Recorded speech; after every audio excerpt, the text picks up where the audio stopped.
ഔദ്യോഗികമായി ലഭിക്കുന്ന കണക്കുകൾ അനുസരിച്ച് 13 പേരടങ്ങുന്ന സംഘമാണ് ആ ട്രാവലറിൽ യാത്ര ചെയ്തത്. ആതിരപ്പള്ളി വഴി വാൽപ്പാറയിലേക്ക് പോയതാണ്.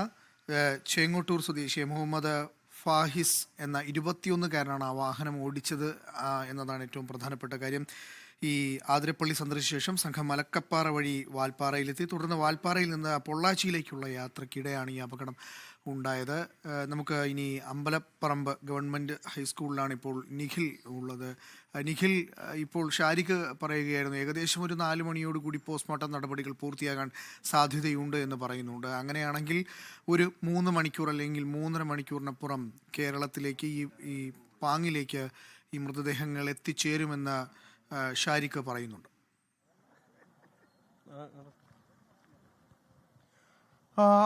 4 മണിയോടുകൂടി പോസ്റ്റ്മോർട്ടം നടപടികൾ പൂർത്തിയാവുകയാണെങ്കിൽ എങ്ങനെ പോയാലും ഒരു 8 മണിയോടുകൂടി 8-9 മണിയോടുകൂടി മാത്രമേ ഇവിടേക്ക് മൃതദേഹങ്ങൾ എത്തിക്കാൻ കഴിയൂ. അത്ര സമയത്തെ താമസം ഉറപ്പായും ഉണ്ടാകും. എന്തായാലും ഇപ്പോൾ ഞാനുള്ള ഈ പാങ്ങ് ഗവൺമെൻറ് ഹയർ സെക്കൻഡറി സ്കൂളിൽ എല്ലാ ക്രമീകരണങ്ങളും പൂർത്തിയാക്കിക്കൊണ്ടിരിക്കുകയാണ്.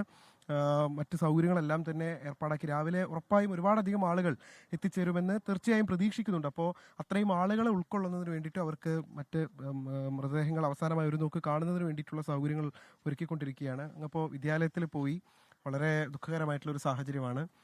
എന്താണ് ഇവിടുത്തെ ആളുകളൊക്കെ ആയിട്ട് സംസാരിച്ചപ്പോൾ അറിയാൻ കഴിഞ്ഞത്? താങ്കൾക്ക് വ്യക്തിപരമായിട്ട് അറിയാവുന്ന വിദ്യാലയം ആളുകളൊക്കെ ആയിരുന്നു ഇവിടെ? നമ്മളിപ്പോൾ ഈ പണ്ടേ അറിയുന്ന ആളുകളാണ്. ഏകദേശം ഇപ്പോൾ 2 മണിയോടുകൂടി പോസ്റ്റ്മോർട്ടം തീർന്നു കഴിഞ്ഞാൽ രാവിലെ ഒരു 8-9 മണിയോടുകൂടി ഇവിടെ എത്തിച്ചേരാൻ കഴിയും. സ്കൂളിൽ പൊതുദർശനത്തിന് വെക്കാം. കൂടുതൽ സമയം വെക്കാൻ കഴിയില്ല. അതുകൊണ്ടാണുള്ളത്. മുഖ്യമന്ത്രിൻ്റെ ഓഫീസിൽ നിന്ന് നേരിട്ട് ബന്ധപ്പെട്ട് മറ്റുള്ള കാര്യങ്ങളൊക്കെ ചെയ്തിട്ടുണ്ട്. ഇത്ര കാര്യങ്ങളാണ്. എത്ര സമയമെന്ന് ക്രമീകരിച്ചിട്ടുണ്ടോ? ഇവിടെ സ്കൂളിൽ എത്ര സമയം ഉണ്ടാവും? കൂടുതൽ സമയം ഉണ്ടാവില്ല. ആളുകളുടെ തിരക്കിനും മൗല്യത്തിനും അനുസരിച്ച് കാര്യങ്ങൾ കൈകാര്യം ചെയ്യാന്നുള്ളതാണ്.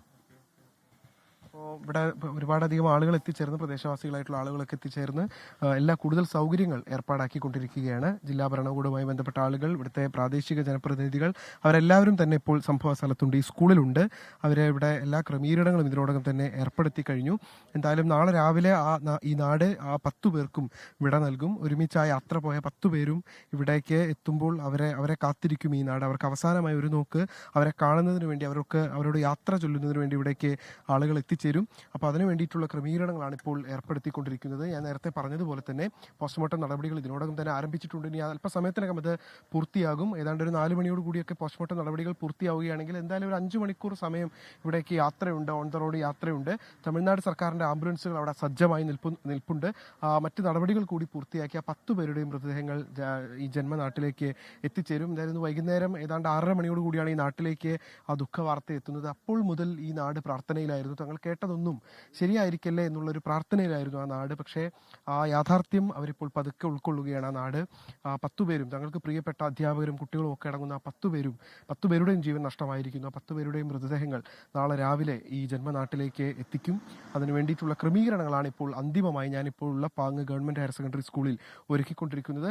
ഈ വിദ്യാലയത്തിൽ, അവർ പഠിപ്പിച്ച ആ വിദ്യാലയത്തിൽ മതിയായ സൗകര്യങ്ങളില്ലാത്തതിനാണ് വാഹനങ്ങളടക്കം കൊണ്ടുവരുന്നതിന് ഒരുപാട് പരിമിതികളുണ്ട്. അതുകൊണ്ടാണ് ഈ ഹയർ സെക്കൻഡറി സ്കൂളിലേക്ക് പൊതുദർശനം മാറ്റിയിട്ടുള്ളത്. ഇവിടെ ഇപ്പോൾ അതിനുള്ള അന്തിമ ക്രമീകരണങ്ങൾ ഏർപ്പെടുത്തുകയാണ്. നല്ല ചൂടുള്ള സമയമാണ്. അതുകൊണ്ട് തന്നെ ചെറിയ പന്തലൊക്കെ ഒരുക്കിക്കൊണ്ട് അവരെ കാണാനെത്തുന്ന ആളുകൾക്കും അതോടൊപ്പം തന്നെ അവരുടെ ബന്ധുക്കൾക്കുമൊക്കെ സുഗമമായി നിൽക്കുന്നതിന് വേണ്ടിയിട്ടുള്ള സൗകര്യങ്ങളാണ് നിലവിൽ ഇവിടെ ഏർപ്പെടുത്തിക്കൊണ്ടിരിക്കുന്നത്. ഈ മറ്റ് 4 പേർ, അതായത് ഈ അപകടത്തിൽ നിന്ന് രക്ഷപ്പെട്ട 4 പേർ, അവരിൽ ഒരാളെ പെരിന്തൽമണ്ണ മൗലാന ആശുപത്രിയിലേക്ക് കൊണ്ടുവരും. അതിനുള്ള ക്രമീകരണങ്ങളും ഏർപ്പെടുത്തിയിട്ടുണ്ട്. ഈ 4 പേർക്കും വലിയ പരിക്കുകളില്ല എന്നുള്ളത് നമ്മളെ സംബന്ധിച്ചിടത്തോളം ഒരു ആശ്വാസകരമായി, ദുഃഖം നിറഞ്ഞ തന്നെയാണ്. ആ നാടിന്റെ പ്രിയപ്പെട്ടവരെ ഇനി അവസാനമായി ഒരു നോക്ക് കാണാനായി പാങ് ഗവൺമെൻറ് ഹൈസ്കൂളിൽ നാളെ പൊതുദർശനമാണ്. അവിടെ അതിനുള്ള ക്രമീകരണങ്ങൾ നടത്തുകയാണ് നാട്ടുകാരൊന്നടങ്കം. നമ്മൾ കണ്ടു പാങ്ങിലും ഒപ്പം തന്നെ ഈ സ്കൂളിലും നാട്ടുകാരുടെ ഒരു വലിയ നിര. എല്ലാ കാര്യത്തിനും അവരുണ്ട്. അവരുടെ പ്രിയപ്പെട്ടവരെ ഇനി നാളെ അവസാനമായി ഒരു നോക്ക് കാണാനായി ഒരു നാട് മുഴുവൻ അവിടേക്കെത്തും.